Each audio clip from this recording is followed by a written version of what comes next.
Hi guys, so I'm 34 weeks pregnant and I thought I'd just do a video, hopefully not too long, about my hopes and fears for this second baby labour and delivery.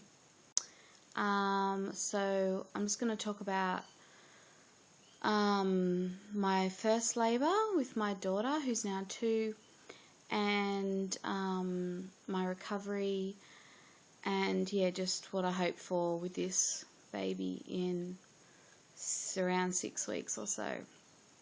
So if you're interested, keep watching, and any suggestions, comments, stories, I'll be very grateful.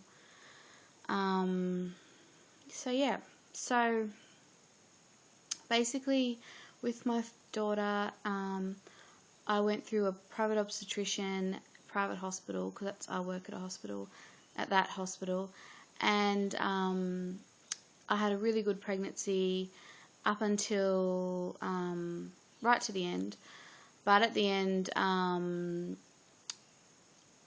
like 38, 39 check, she did a internal examination, and she said I was very narrow, very, very high uterus, and the baby was average size, but it looked like it'd probably be a Caesar. It wasn't going to come out.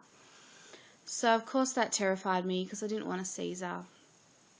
And I am a nurse, and I know the goods and bads for, that sort of thing. But yeah, I just was quite shocked by that. Because my mum gave birth to me okay, so I don't know. Anyways,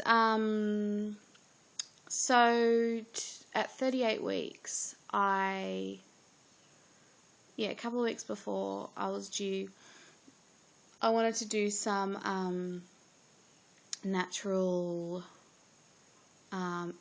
induction of labour. So wasn't so much uncomfortable, but I was just sort of ready for the baby to come. I was off work. I was very bored. My husband was keen to